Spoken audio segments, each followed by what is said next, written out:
xong mình kéo hết đầy.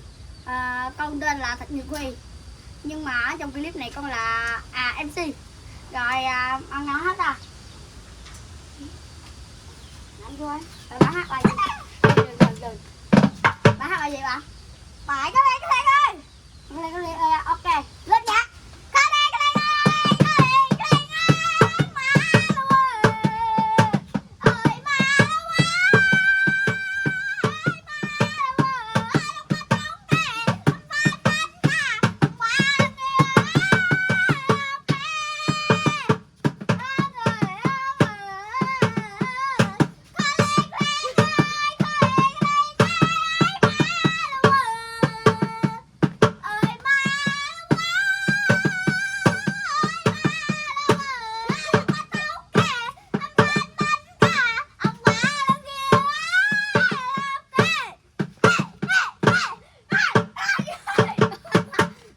Hai, bạn đi Uyên, Uyên chỉ đang bạn Uyên chứ?